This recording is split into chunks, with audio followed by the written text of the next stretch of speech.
Shalom, selamat pagi Bapak Ibu Saudara yang dikasihi Tuhan Yesus Kristus. Selamat kita berjumpa kembali dalam renungan pada pagi hari ini.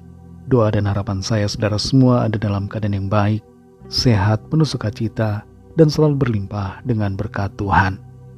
Sebelum kita mendengarkan kebenaran firman Tuhan, mari kita berdoa. Bapa di sorga, Bapa dalam nama Tuhan Yesus Kristus, Tuhan dan Allah kami yang hidup, Tuhan yang benar, satu-satunya Tuhan yang layak dipuji dan disembah. Terima kasih untuk kemurahan-Mu, kembali kami ada pagi ini. Kami percaya Tuhan sediakan perkara baik buat setiap kami. Saat ini kami mau mendengarkan kebenaran firman-Mu. Urapilah kami supaya kami mengerti dan mentaati akan setiap kehendak-Mu. Dalam nama Tuhan Yesus kami berdoa. Haleluya, amin. Saudara yang dikasih Tuhan, ayat firman Tuhan saat ini terdapat dalam kitab Yosua pasal 3, ayat 7-8 dan ayat 13. Tertulis demikian. Dan Tuhan berfirman kepada Yosua, pada hari inilah aku mulai membesarkan namamu di mata seluruh orang Israel, supaya mereka tahu bahwa seperti dahulu aku menyertai Musa, demikianlah aku akan menyertai engkau. Maka kau perintahkanlah kepada para imam pengangkat tabut perjanjian itu demikian. Setelah kamu sampai ke tepi air sungai Yordan, haruslah kamu tetap berdiri di sungai Yordan itu. Segera sesudah kaki para imam pengangkat tabut Tuhan, Tuhan semesta bumi, berhenti di dalam air sungai Yordan, maka air sungai Yordan itu akan terputus. Air yang turun dari hulu akan berhenti mengalir menjadi bendungan. Saudara yang dikasih Tuhan, menjadi seorang pemimpin bukanlah hal yang mudah. Pemimpin biasanya bergumul dengan berbagai hal dalam pikirannya, memikirkan apa yang harus dilakukan ke depan, keputusan apa yang harus diambil.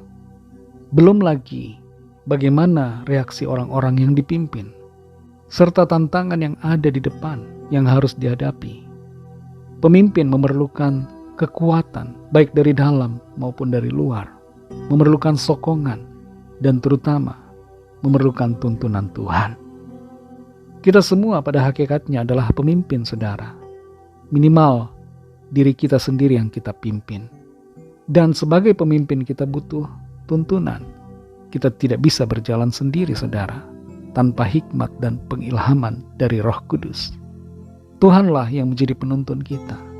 Dialah yang sebenarnya menjadi pemimpin atas segalanya. Jadi kepemimpinan kita mengikuti pimpinan Tuhan. Kita tidak bisa jalan ke kiri kalau Tuhan menyuruh kita ke kanan. Kita tidak bisa mundur kalau Tuhan menyuruh kita maju. Di dalam ayat ini saudara kita perhatikan, Tuhan berfirman kepada Musa bahwa Tuhan akan membesarkan nama Musa di mata seluruh orang Israel. Hal ini perlu dan sangat diperlukan oleh Yosua, karena pada saat itu dia adalah pemimpin baru atas bangsa Israel. Musa telah meninggal dan Yosua ditentukan Tuhan untuk memimpin bangsa itu. Sebagian besar dari bangsa itu mungkin sudah terbiasa dengan keajaiban demi keajaiban yang terjadi selama kepemimpinan Musa. Dan sebagian mungkin, sebagaimana karakter dari bangsa itu, sebagian mungkin meragukan dan bertanya-tanya tentang kesahihan dari kepemimpinan Yosua. Benarkah Yosua dipilih Tuhan? Benarkah Yosua yang harus memimpin kita? Dalam keadaan seperti itu, saudara, Tuhan menyatakan pertolongannya atas Yosua. Tuhan memberikan validasi kepemimpinan Yosua dan menunjukkan itu di mata bangsa Israel. Kalau kita perhatikan di sini, saudara, di ayat-ayat selanjutnya dari pasal ini, kita akan melihat bahwa tanda kebesaran yang ditunjukkan oleh Tuhan adalah sungai Yordan menjadi terputus airnya, dan air yang mengalir itu terbendung begitu saja oleh kuasa Tuhan, sehingga menimbulkan rasa kagum, keterkejutan, dan menunjukkan akan keagungan kuasa Tuhan. Satu hal kita perhatikan, saudara, kalau kita lihat di ayat-ayat selanjutnya, para imam pengangkat tabut Tuhan itu melangkahkan kaki di sungai Yordan. Ketika mereka melangkahkan kaki di situ, maka air sungai Yordan itu terputus. dan air yang turun dari hulu berhenti mengalir menjadi bendungan. Seringkali saudara, Tuhan mau memimpin kita, tapi masalahnya kita tidak mau melangkah. Melangkah itu penting saudara, bertindak itu penting. Jangan kita hanya percaya pada perkataan janji firman Tuhan tapi kita tidak mau melangkah. Percaya itu adalah bertindak, percaya itu adalah melakukan. Kalau kita percaya tanpa tindakan, itu bukan percaya namanya, tapi percaya butuh tindakan dari kita. Pertanyaan buat kita saudara yang dikasih Tuhan, apakah kita saat ini sedang berdiri di tepi sungai Yordan dan kita takut melangkah karena belum melihat tanda dari Tuhan? Tuhan mau saudara melangkah dengan iman. Langkahkan kaki saudara di dalam pimpinan Tuhan. Percayalah bahwa Tuhan menyertai kita sebagaimana janji firman-Nya akan penyertaannya atas setiap kita sampai akhir zaman. Mari melangkah dengan iman. Percaya Tuhan memimpin kita dan akan memampukan kita untuk menjalani hari-hari ke depan dengan kemenangan. Mari kita berdoa. Terima kasih Tuhan Yesus, kami mengucap syukur untuk firman-Mu yang sudah kami dengar saat ini. Firman-Mu memberikan kami kekuatan, sukacita, tuntunan, membuka mata hati kami untuk lebih mengerti akan kehendak Tuhan. Kami bersyukur untuk pimpinan-Mu dalam hidup kami. Tapi kami juga minta ampun karena terlalu sering kami tidak mau melangkah dalam pimpinan Tuhan. Kami ragu, kami takut, kami terlalu khawatir, dan kami enggan untuk melangkah menuruti janji firman Tuhan. Tolong kami Roh Kudus, pimpin kami Tuhan untuk kami berani melangkah sesuai dengan kehendak Tuhan. Dan sekaligus tidak sembarangan melangkah, tidak mengikuti pikiran kami sendiri, tapi kami mengikuti tuntunan Tuhan atas kami. Terima kasih untuk firman-Mu Tuhan.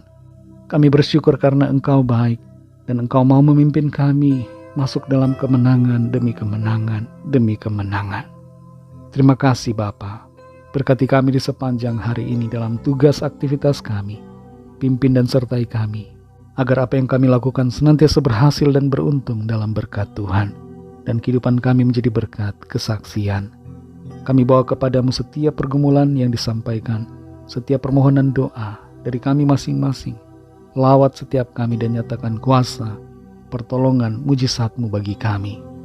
Kami percaya kami terima jawaban doa, kami terima pertolongan Tuhan, kami terima mujizat dari Tuhan. Kami serahkan semuanya ke dalam tangan kasih-Mu, dalam nama-Mu yang kudus, nama Tuhan Yesus Kristus. Kami sudah berdoa dan mengucap syukur. Haleluya. Mari sama-sama kita berdoa, doa Bapa kami. Bapa kami yang di sorga, dikuduskanlah nama-Mu, datanglah kerajaan-Mu, jadilah kehendak-Mu di bumi seperti di sorga. Berikanlah kami pada hari ini makanan kami yang secukupnya, dan ampunilah kami akan kesalahan kami, seperti kami juga mengampuni orang yang bersalah kepada kami. Dan janganlah membawa kami ke dalam pencobaan, tetapi lepaskanlah kami daripada yang jahat, karena Engkau-lah yang punya kerajaan, dan kuasa dan kemuliaan, sampai selama-lamanya. Amin. Terimalah berkat Tuhan. Tuhan memberkati engkau dan melindungi engkau. Tuhan menyinari engkau dengan wajah-Nya dan memberikan kasih karunia. Tuhan menghadapkan wajah-Nya kepadamu dan memberikan damai sejahtera. Berkat anugerah Allah Bapa, kasih karunia dari Tuhan Yesus Kristus, dalam persekutuan dengan Roh Kudus, menyertai kita semua sekarang ini dan sampai Maranatha Tuhan Yesus datang kembali, dan bahkan sampai selama-lamanya. Dalam berkat nama Tuhan Yesus Kristus, haleluya, amin. Puji Tuhan, saudara yang dikasih Tuhan, saya percaya firman Tuhan menjadi berkat dan kekuatan buat saudara semua, dan Roh Kudus akan menolong saudara untuk lebih lagi memahami kebenaran firman Tuhan dan hidup selalu dalam kemenangan. Tuhan Yesus memberkati saudara semua. Sampai jumpa dalam renungan yang berikutnya. Haleluya.